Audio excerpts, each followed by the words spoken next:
аудитории в нашем классе восьмиклассники гуманитарного отделения, представители 9 класса тоже гуманитарного отделения и художники, старшеклассники. Ребята, мы с вами сегодня собрались на удивительную, на мой взгляд, встречу. Мы пригласили к нам в гости Петра Митрофановича Столповского, писателя, современного писателя нашей республики. Это не первая встреча с Петром Митрофановичем. Он бывает у нас в гостях, чему мы очень благодарны. Мы хотим, чтобы вы, прочитав рассказы Петра Митрофановича, увидели его, нашего писателя, вопросы задали, которые вас интересуют. И, может быть, кто-то из вас захочет отозваться, выразить свое впечатление об этих произведениях. Мне кажется, что писателю это очень важно, услышать отклик ребят, молодого поколения. Как вы прочитали те произведения, которые Петр Митрофанович когда-то сотворил, написал. Поэтому я думаю, что наша встреча будет живой, да, живой. Мы сначала, я предложу вам, 2 небольших 3-минутных видеоролика. Может быть, кто-то из вас их уже видел, но я думаю, что большинство нет. Эти ролики, это творчество Даны Быстроновой, девочки-восьмиклассницы из гуманитарного отделения, которая, готовясь к конференции «Спиридоновские чтения», к своему докладу с мамой их сделала, эти видеоролики. Они музыкальные, мы сейчас их посмотрим. Я думаю, что и Петру Митрофановичу будет интересно посмотреть эти ролики. А затем, после этого, мы предоставим слово нашему писателю, Петру Митрофановичу. Хорошо? Вы услышите Петра Митрофановича и сразу же готовьте свои вопросы, чтобы у нас был диалог, живой разговор. Хорошо? Может быть, да, чтобы хорошо было видно. Там есть местечко. Включу. Сударыня, пожалуйста. Да, пожалуйста.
вас вопросы? Ну что, я про себя с вами поздоровался, но теперь вслух. Здравствуйте. Здравствуйте. Вот. Ну вот эти кадры говорят о том, что поколение, которое было задано до вас, это было поколение, которое судьба испытывала, казалось бы, постоянно испытывала. На сжатие, на растяжение, на удары всяческие, на расстояние во много тысяч километров и так далее, и так далее. Все это нужно было пройти тем нынешним взрослым, бородатым, чтобы они стали настоящими лидерами, чтобы они сберегли Россию, которая сейчас вот поднимается на очень прочные, надежные ноги. Это дорого стоит, потому что Россию не любили те, кто завидовал ей, завидовал народу, который мог выиграть любую войну, любые трудности пережить. Не любят и сейчас, потому что, казалось бы, все, Россия погибла, в Америке там чуть ли не хлопали в ладоши, наконец-то мы ее одолели, Россию. Она поднялась, и сейчас Америке нужно гнаться за нами, ну, вооружение, скажем так, и прочее. Вот что такое прошлое поколение, вот что такое испытание судьбы. Они неприятные, но, оказывается, для людей это лучшая школа. Кстати, вот гимназия искусств, ваша гимназия, она славится не только на всю республику Коми, она известна и за пределами республики, в России. И вот я как бы между строк хочу сказать, что на вас ведь ответственность, чтобы эта слава не уменьшалась, а возрастала. Но я знаю, что здесь учатся хорошие дети. Да вы уже и не дети, уже все заканчивается детство. Впереди у вас взрослая жизнь. У ребят впереди обязанность стать настоящими мужчинами. У женщин впереди обязанность стать примерной хранительницей очага. Без этого человечество не выживает. Но это такая преамбула маленькая. Маленькая преамбула. Вот вы с Валентиной Кимовной, пока поднимались по лестнице, мы решили, что будет правильно, если вы будете задавать вопросы. Это важно почему? Это важно прежде всего для вас. Ведь я, собственно говоря, могу говорить долго и что мне хочется сказать. А вам не хочется, вам это не нужно. А вот для того, чтобы получилось, чтобы я говорил о том, что вам нужно, для этого как раз и нужен вопрос. Это единственный вариант любой беседы. Вопросы, интересные вопросы, на которые будут честные ответы. Вот. Может быть, мы начнем с вопросов. Кстати, первый вопрос всегда такой самый трудный, потому что девочки и мальчики сидят и скромности и задают вопросы. А если вся аудитория такая скромная, значит что? Мы до вечера будем ждать вопросов. Я думаю, что вопросы будут. Да, а чтобы этого не было, значит, обязательно в любой компании есть отчаянный, смелый человек, который говорит, сейчас я задам. Вот я и жду этого смелого человека. Пожалуйста. Да. Сразу. Каким вы запомнили свое детство? Как? Каким вы запомнили свое детство? О, скороговорка у вас. Погромче, девочки, Как погромче. вы запомнили? Каким вы запомнили свое детство? Каким вы его вспоминаете? Воспоминаниями. Ну, вы знаете, вот воспоминаний очень много. Причем вот мне ушло, когда вот в апреле будет день рождения, страшная цифра. Страшная цифра. 77. Что спереди, что сзади, читать все равно 77 получается. Хорошая цифра, 7-7. Еще двойная семерка. Да. Красивая очень. Вот. И в этом возрасте вот так вот устроена человеческая память. В этом возрасте очень часто вспыхивают такие картинки из прошлого, из детства, из юности. Вот. А чаще всего из детства. Это называется, наверное, ностальгия. Настоящая ностальгия, это как вспышка. Откуда она взялась, эта вспышка, неизвестно, но вспыхнула картинка какая-то. Детство. И как будто на экране, так сказать, кино тебе показывают про тебя же. И чаще всего это не такие картинки без фанфаров, без, там, так сказать, плакатов и прочее. Детство-то было трудно, очень трудное детство у всех. Но, может быть, только и после войны сразу появлялись какие-то более-менее обеспеченные семьи, и там могли детям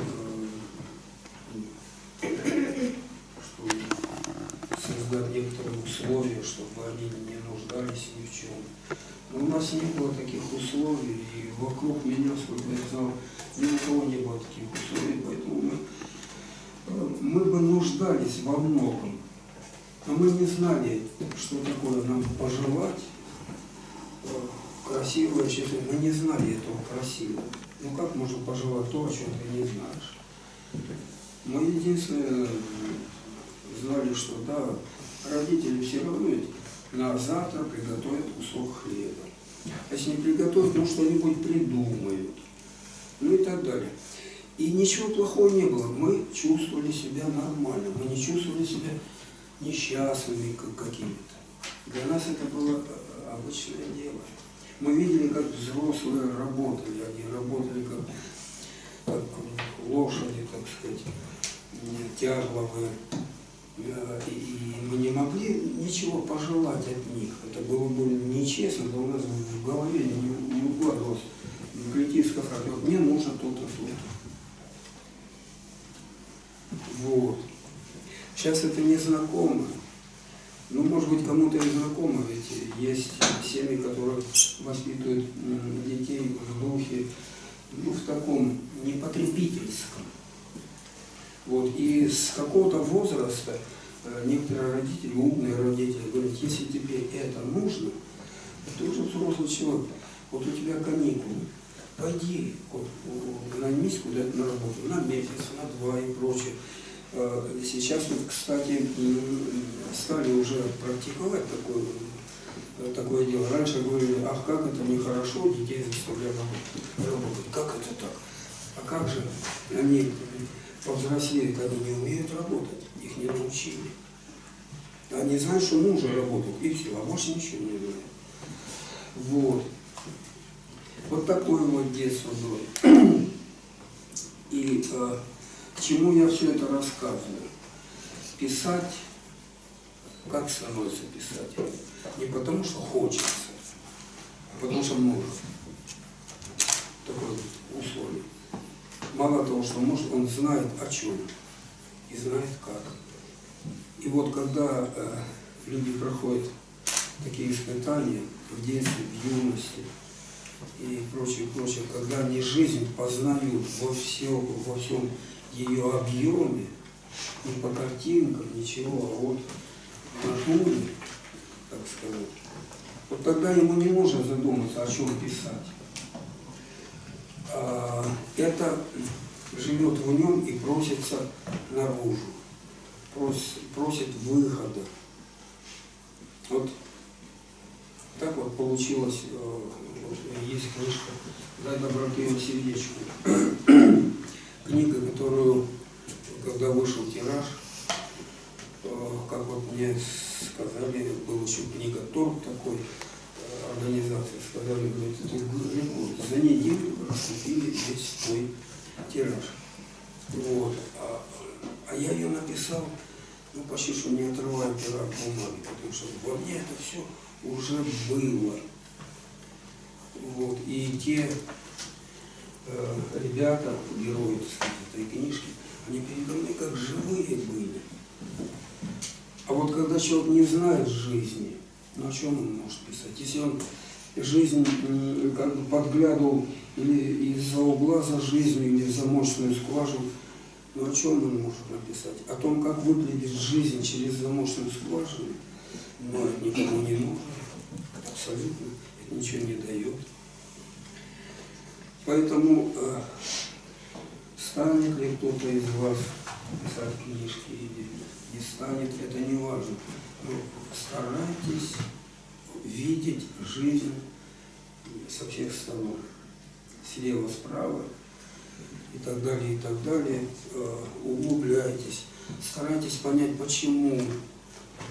Вот мне не нравится вот это и вот это все. Не нравится этого слишком мало. А почему это? Так, что кому-то не нравится, тебе в том числе. Что такое произошло? И вот если углубляться, оказывается, тут целая цепочка. Ну, есть такая философская, что ли, фраза. На все есть причина забыл. Следствие. Следствие, может быть, причина и следствие. Да, причина, ну не следствие, ну можно так, на всякую причину есть следствие. Или у всякой причины есть следствие, можно так, но там есть еще философское выражение. Если до конца нашей беседы вспомню, я все не вспомню. Вот. То есть на все есть причина. И все как-то развивалось. Развивалось или по чему-то плану, или беспланово, просто как судьба велела, или как погода повернулась. И прочее. И когда вы начнете докапываться до этой истины, вы не заметите, как станете, ну, как сказать, человеком рассуждающим. А это очень ценное качество. Если человек научился рассуждать, то с ним все в порядке. Он всегда все поймет. У него можно спрашивать, как поступить в этом случае и в этом случае. Он и это прекрасно видит, знает. Вот что такое образование, помимо того, что дают учебники. Ведь за пределами школы и, скажем, там, гимназии очень много того, чему нужно учиться. Даже на улицу, как переходить улицу, самое простое и до самого сложного. Вот. И тогда все будет нормально. Я почему об этом завел разговор? О том, что, ну, казалось бы, война была, ну, разрушена страна, голод. Кстати сказать, после вот Воронежской области, где родовая земля моего, так сказать, моего рода, после войны 2 года подряд были засухи, неурожаи. То есть мало того, что голод, но он еще умножился, этот голод. Вот. И не выжили бы люди, если бы не накапливали, не копили в своей голове вот такие знания жизни. И их невозможно было уничтожить ни голодом, ничем. Они знали, что нужно делать, как спасать детей. И все мы выжили. И не было случая, я не помню, во всяком случае, у нас случая, чтобы какой-то ребенок умер от голода. Нет, ничего. Вот взрослые иногда пухли от голода. Когда человек долго голодает, вот такая физиология пухнет перед смертью. Можно спасти и прочее. А вот дети выживали. Вот она. Какая правда жизни там. Я долго отвечал на ваш вопрос. Почему? Потому что вопрос такой был, ну, как заводная ручка. То есть вы крутнули, мотор заработал. Вот все, мотор остановился. Вот следующий вопрос, если будет, да. Можно у вас узнать, любите ли вы читать и в каких жанрах чаще всего читаете? Ну, много, конечно, читал, но, вы знаете, с возрастом все-таки чуть поменьше начинаю читать. Почему? Ну, прежде всего, вот в моем случае, да, и в случае очень многих людей, люди становятся разборчивее в чтении. То есть им уже бесполезно подсовывать все, что попало, а ведь разные книги есть. Книги замечательные, книги, которые будут жить столетиями, и книги, так называемые, что попало. Это как раз, скорее всего, писали люди, которые просто хотели писать. Вот.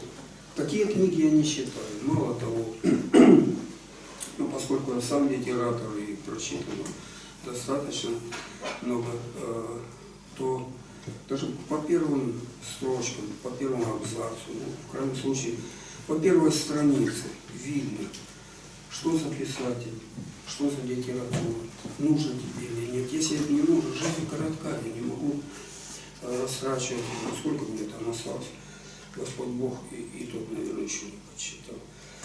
Вот.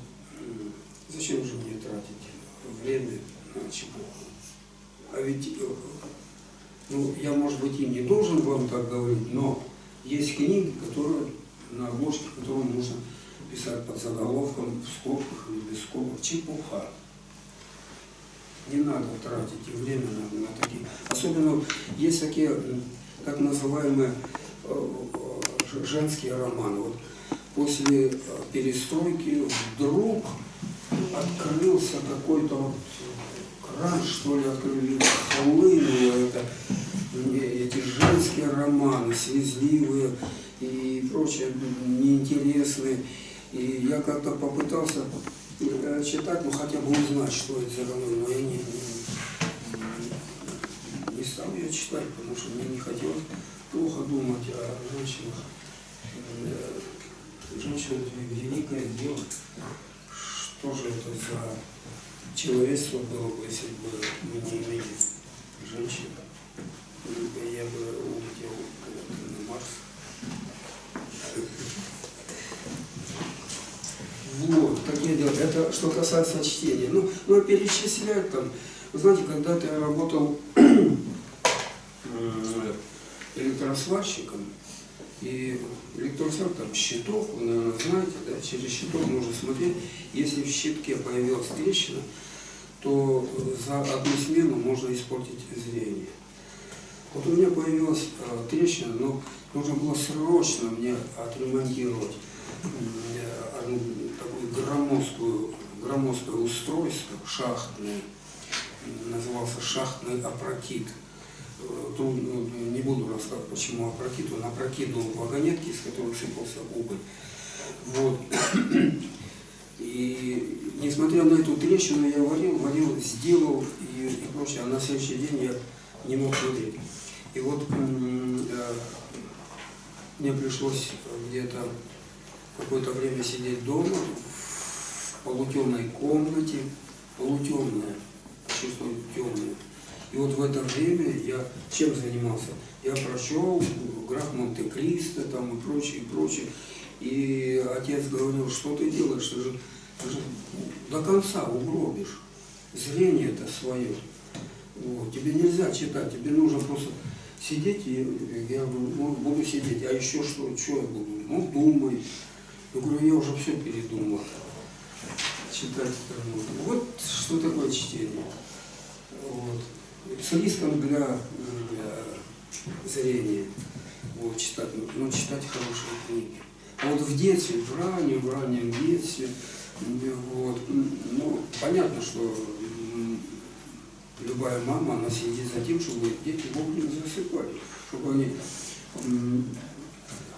выспались как следует и прочее, прочее.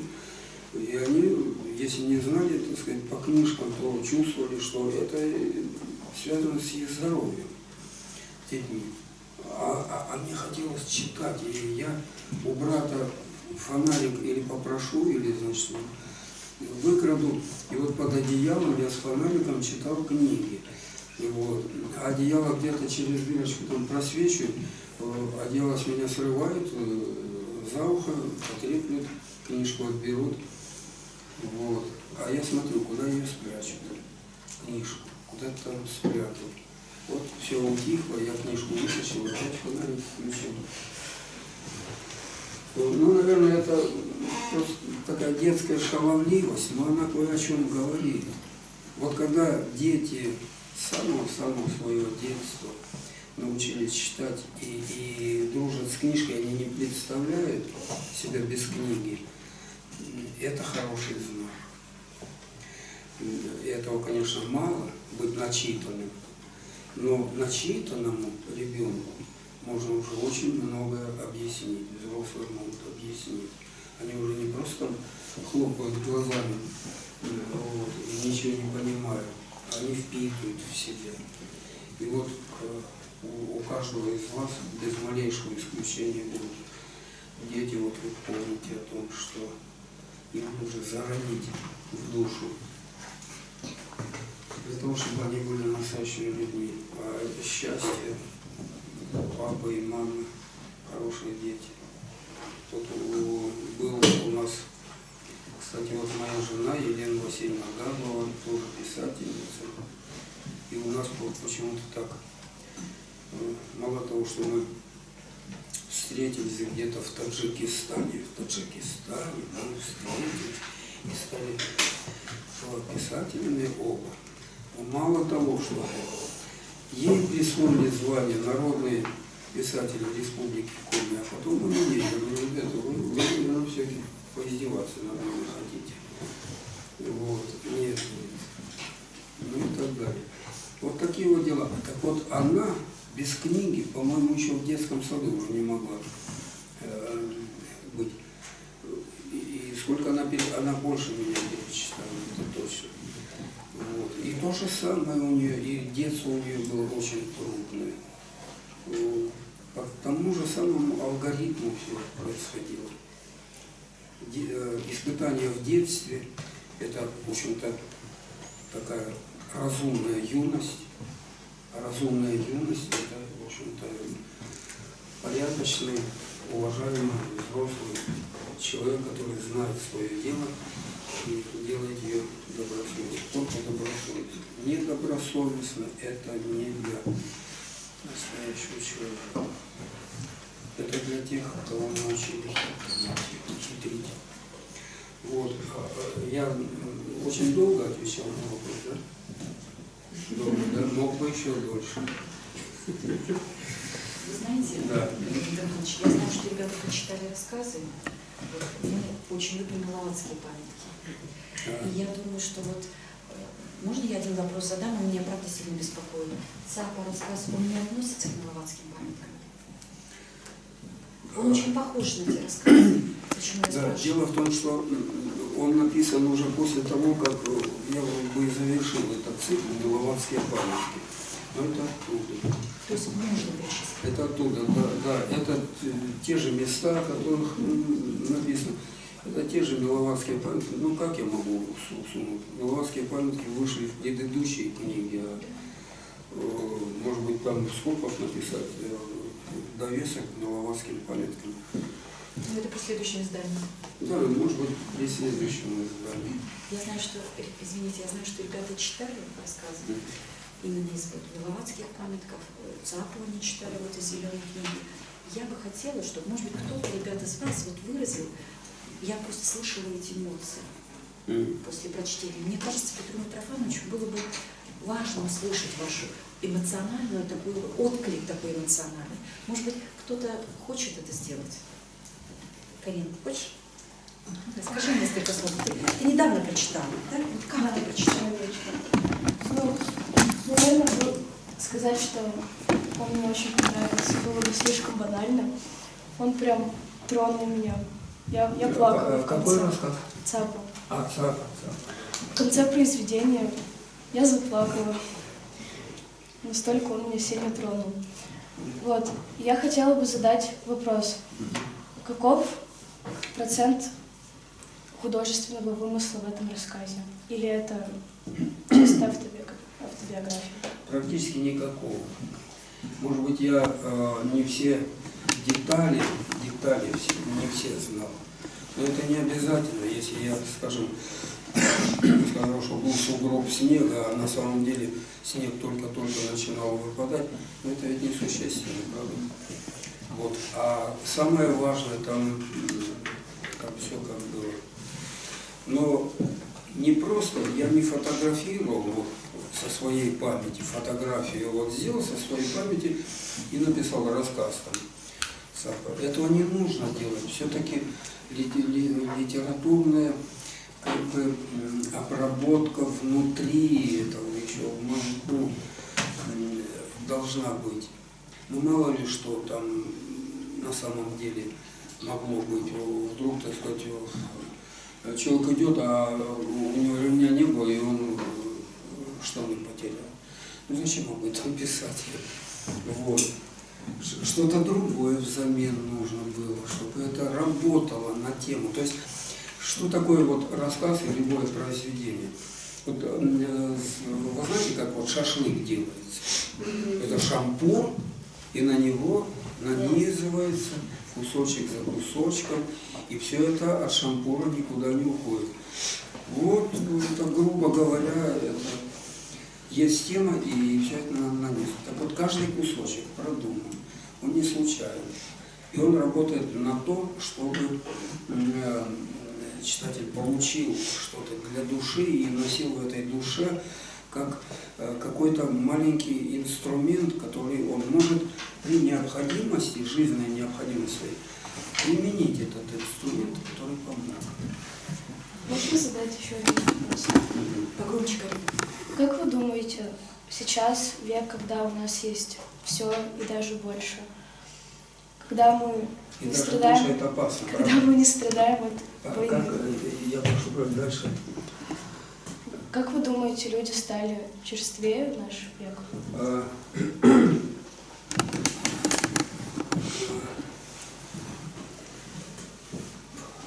Вы знаете, очень трудно на этот вопрос ответить. Вот расхожее мнение в народе ходит такое, что раньше люди были бедные, но лучше, чем сейчас.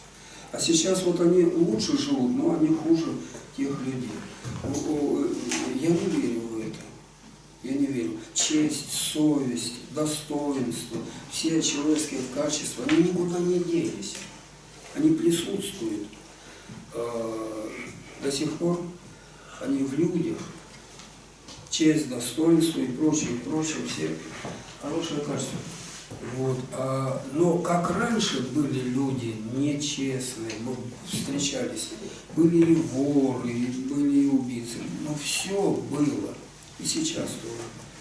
Вот от этого человечества, видимо, еще долго не избавиться, потому что что-то такое сидит вот в природе самой человеческой, какой-то микроб вредный, который вызывает такие вот болезни души, болезни совести и так далее, и так далее. Так же, как вот вы, наверное, слышали, вот раньше молодежь была, ну, просто золотая, а сейчас вот никуда не годится. Вот хуже молодежь пошла. Вы, наверное, слышали об этом, да? Да. Не верьте, это вранье. Это какой-то, так сказать, не знаю, кто пустил этот первый слух, но вот он расползся. Далеко не все в это верят, кто-то просто усмехается, кто-то пытается убедить, что ты болтаешь. Ты наговариваешь на своего сына, на свою дочь, ты их не любишь, наверное. Вот. Это не так. Я вот мои наблюдения, чисто мои наблюдения, что с каждым поколением молодежь становится умнее, более подготовленной. Мало того, понятия там чести и совести у них крепнут. Поэтому не верьте и не спорьте с ними, кто говорит об этом. Зачем спорить? Вот. Просто усмехайтесь, да и все. Как Пушкин говорил, и не оспаривай глупца. Вот, не оспаривай не оспаривайте глупца. Лучше с умными людьми говорите на эту тему. Вот. Я ответил, да? Спасибо. Вот. Вы верите, что новое поколение все лучше и лучше? Ну, 50 на 50. Присматривайтесь внимательно. Да. Какой совет вы бы дали новому поколению? Какой? Совет вы бы дали Совет? новому поколению? Ну, прежде всего, совет новому поколению не бояться никаких трудностей.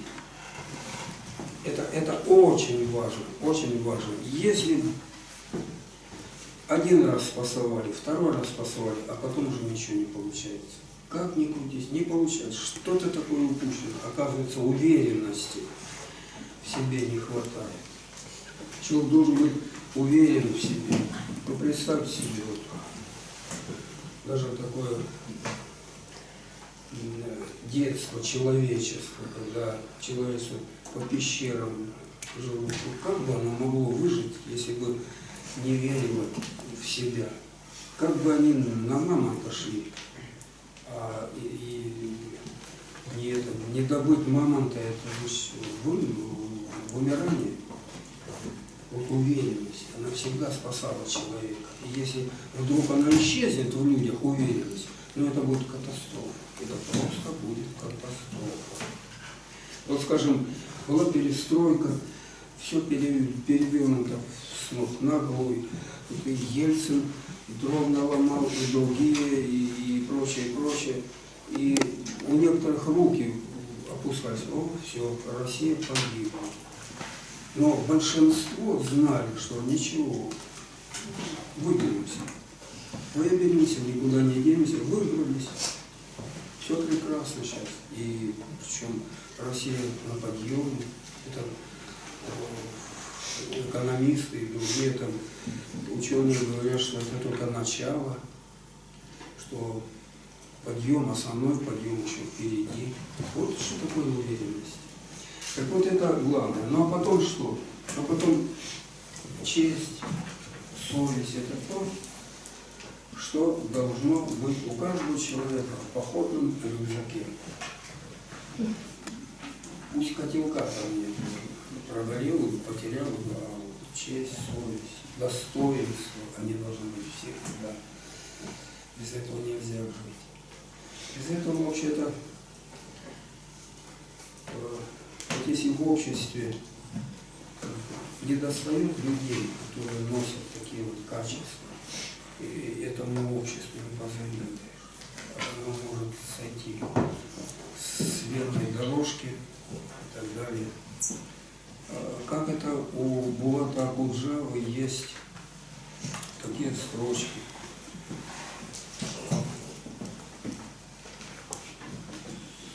Совесть.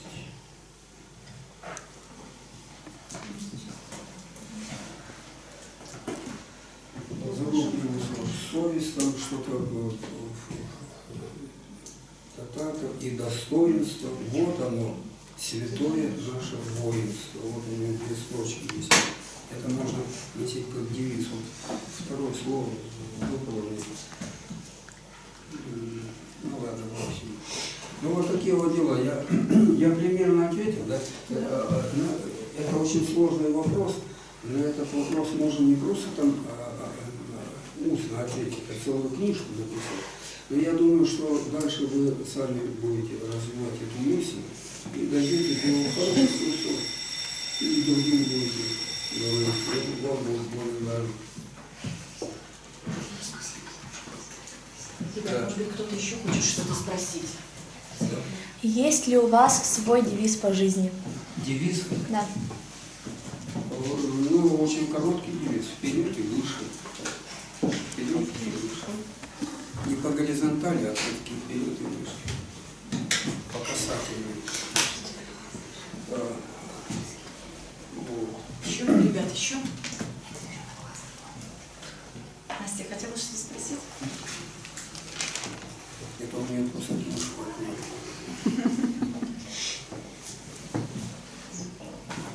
Да.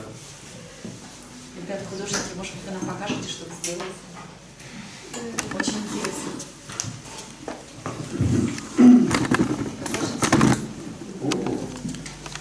да, надо показать. Как показать? Ну, а вы сюда, идите к нам. Такой говорливый старик получился. Похоже, мне кажется. Где у тебя? Не сдалось. Не задалось? Талант. Вот посмотрите еще, как интересно.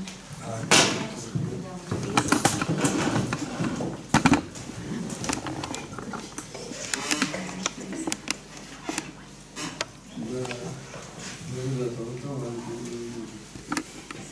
У вас с детьми уже, ну никак, музыки у вас. Талантливые люди просто. А что я тут только зрачки у меня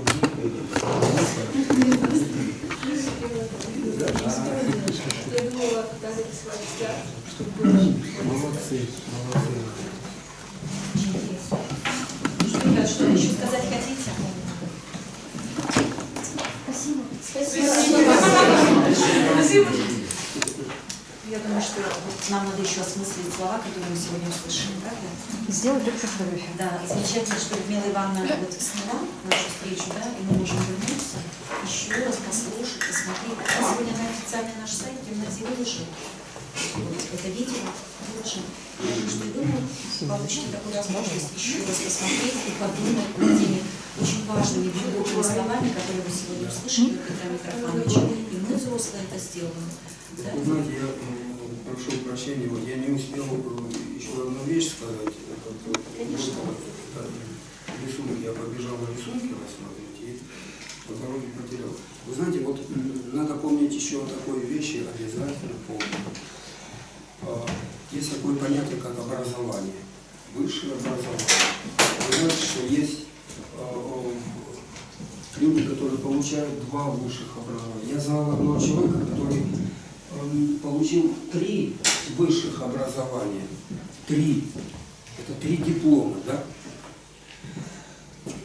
И при этом он не получил главного образования, а душа у него не образована. То есть образование души – это, пожалуй, выше всякого диплома.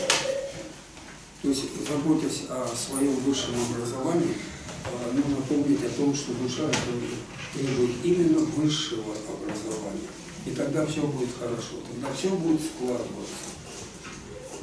Это мой вам совет. Вот вы спрашивали, какие еще, так сказать, цели в жизни должны быть, что нужно. Вот это нужно помнить. Вот и все.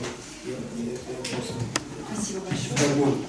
Людмила Ивановна советует нам, предлагает нам сделать общую фотографию. Да, замечательно. Светлана Михайловна у нас преподает литературу и историю Да. большой специалист. Да. Ну вот о творчестве, собственно, наших разделений, да. Это личная работа художника. Ребят, да? Да, Ну, да. ну, А это творчество гимназистов, наверное, гуманитарий. Тоже гуманитарий. В этом году наши гуманитарии Софья куда съездили? Ой, Ульяна куда съездили? В Пермь, да, в Пермскую область, Черды.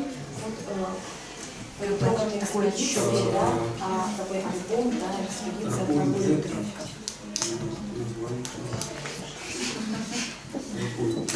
Спасибо. На память о нашей встрече.